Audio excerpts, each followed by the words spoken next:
ये 2 दिन पहले जनरल बाजवा साहब ने खिताब किया है, अपना आखिरी खिताब।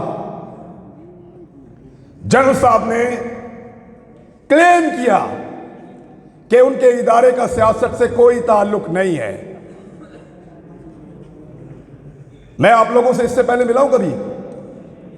नहीं मिला ना? आपसे पूछ लेते हैं, क्या आपको लगता है कि जनरल साहब जो कह रहे हैं, general Qamar Javed Bajwa army chief Pakistan, कि उनके इदारे का सियासत से कोई ताल्लुक नहीं है, यह बात ठीक है? चलो जनरल साहब को भी दिखाते हैं ना। जनरल साहब देखें, उधर मोड़ो कैमरा, दिखाओ, मोड़ो कैमरे उधर। जिन लोगों को लगता है कि जनरल कमर जावेद बाजवा ने कहा कि सियासत से फौज का कोई ताल्लुक नहीं है, यह बात ठीक है, वो जरा हाथ खड़ा करें। ठीक है। अब जिनको लगता है कि फौज सियासत में रोल प्ले कर रही है, वो हाथ खड़ा करें।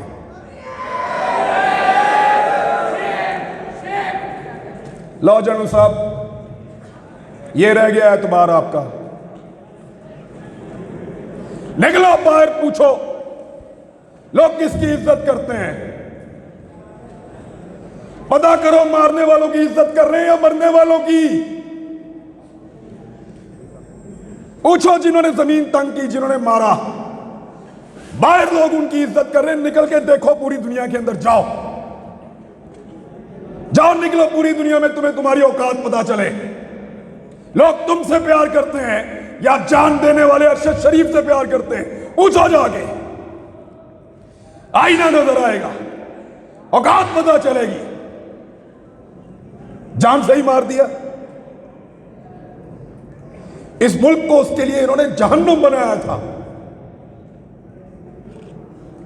साबिर शाकिर के लिए जहन्नुम बनाया था,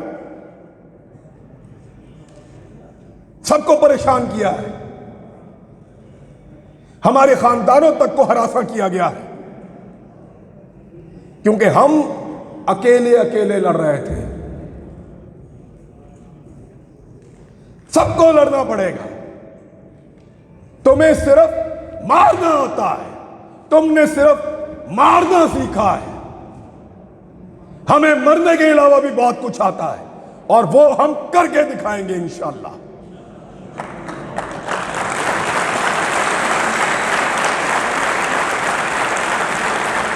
ये नहीं हो सकता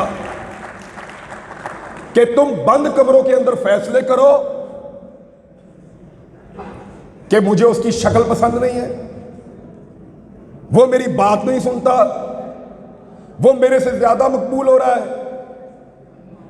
वो मेरे मफाद के रास्ते में आ रहा है, वो मुझे ये नहीं दे रहा, वो मेरे कहने के ऊपर ये काम नहीं कर रहा,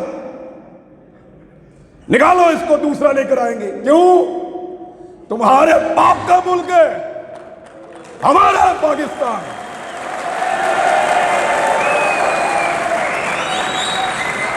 हम फैसला करेंगे, हम करेंगे, हम आप करेंगे, किसी को बंद कमरे के अंदर फैसला नहीं करने देंगे। सबका मुल्क है, सब मुल्क वतन है, सब इस मुल्क के वफादार हैं। ये जब मुझे इन्होंने गिरफ्तार किया, ये मुझे लेकर घसीटते थे, कभी एक थाने में, कभी दूसरे थाने में, कभी तीसरे थाने में। इनको लगता था ये मुझे टॉर्चर कर रहे हैं। खुदा की कसम मुझे पुलिस वालों ने कहा, हर पुलिस वाले ने कहा कि इमरान भाई हम शर्मिंदा हैं। पूरा निजाम जरगमाल बनाया हुआ था, एक आदमी की हमदर्दी इनके साथ नहीं थी। मैंने खुद देखा है, कोई आदमी सामने आकर कहता था, कोई छुप कर आकर कहता था, लेकिन सारे कहते थे तेरे साथ ज्यादती हो रही है।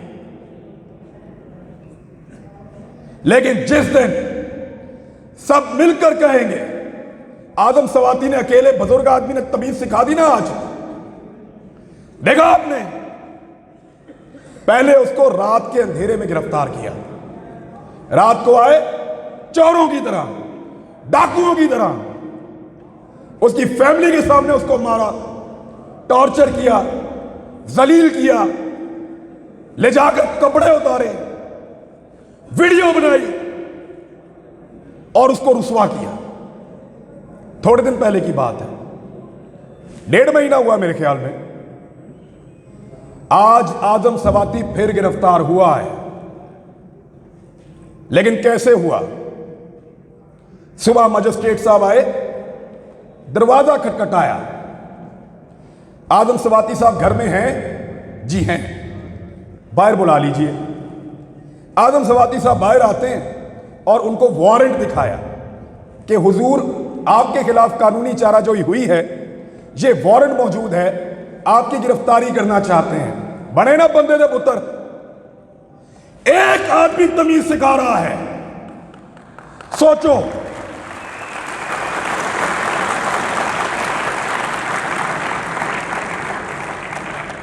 सोचो, एक 74 साल का आदमी तमीज सिखा रहा है। उसकी पॉलिटिकल पार्टी को भूल जाएं आप। हो सकता है वो नून लीग से होता, हो सकता है वो जमात इस्लामी से होता, हो सकता है वो पीपल्स पार्टी से होता, कहीं से भी, लेकिन तमीज सिखा दिए उसने। अब रात को नहीं आएंगे, कपड़े नहीं उतारेंगे, वह जुल्म नहीं करेंगे। तो इसलिए डट जाना जरूरी है। जितने लोग आज तक तारीख में डट गए, क्या उन सबको यकीन था कि वो जीत जाएंगे? नहीं, बिल्कुल नहीं।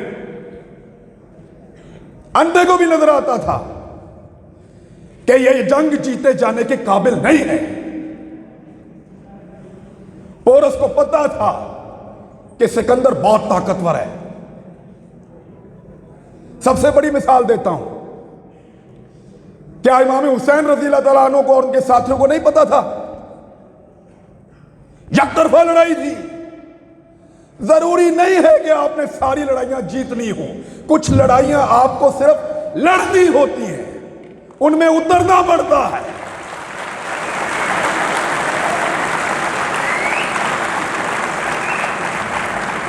लड़ाई जीतने से मकसद नहीं है, लड़ाई लड़ने वालों में अपना नाम लिखाओ।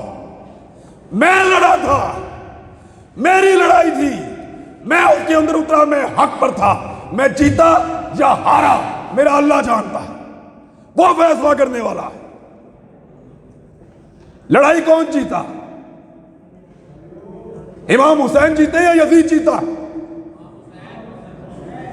सबका इत्तेफाक है इस बात पे।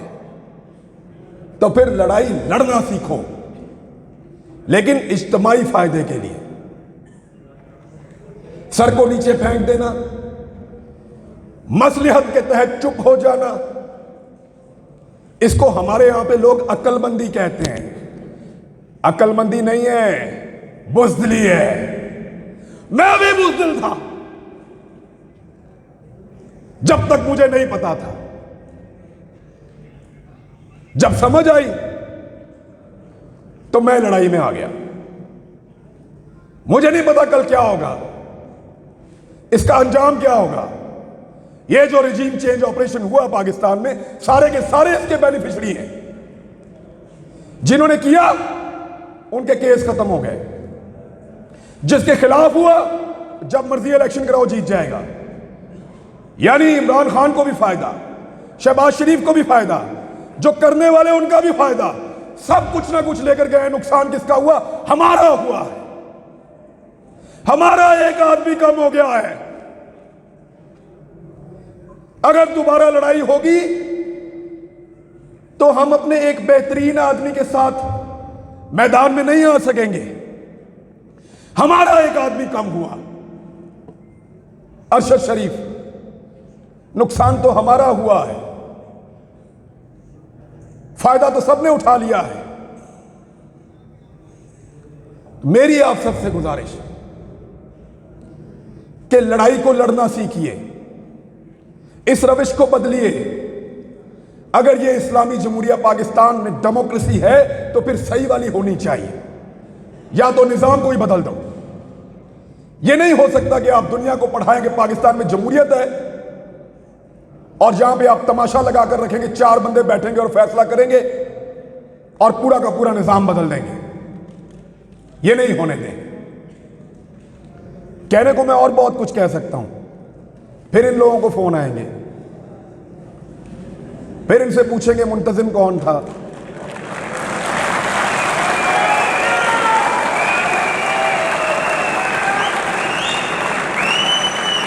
प्रोग्राम किसने करवाया, नौजवान कहां से आए थे, कोई कलदम तंजीम के बंदे तो नहीं थे। यानी फिर इस तरह के सवालात होंगे और हुए हैं। हम अपने दोस्तों और रिश्तेदारों से मिलने नहीं जा रहे, जिधर से हम होकर आते हैं वहां ये पीछे पहुंच जाते हैं। जी आपसे क्या ताल्लुक है, आप कैसे जानते हैं। तो इन हालात का हमने सामना किया और यकीन करें कुछ भी नहीं होता। थोड़ा सा मार सकते हैं, थोड़ा सा नंगा कर सकते हैं या जान ले सकते हैं, कुछ भी नहीं होता। मैंने अरशद शरीफ का जनाजा देखा है, इन हाथों से उसकी मैयत लेकर आया था मैं। खुश नसीब है खुदा की कसम वो भी और उसकी मां भी। अरशद शरीफ को मारने के बाद इन्होंने अगर कोई मौत का डर भी था ना वो भी निकाल दिया है। मारो सबको।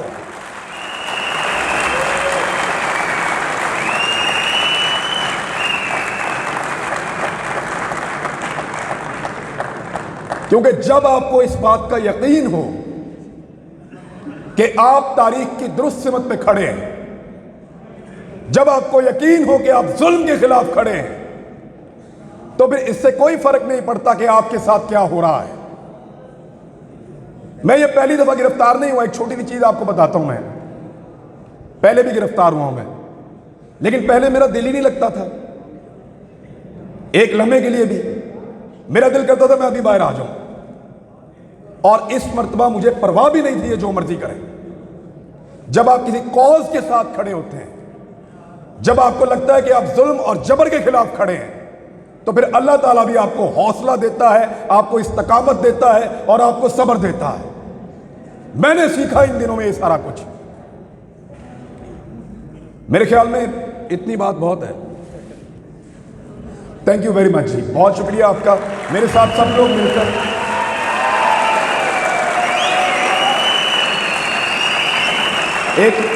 एक नारा लगाएं मेरे साथ सब मिलकर, ताकि हम जाते जाते गद्दारी के सर्टिफिकेट बांटने वालों को ये बताएं कि सिर्फ तुम ही मुहिब्बे वतन नहीं हो।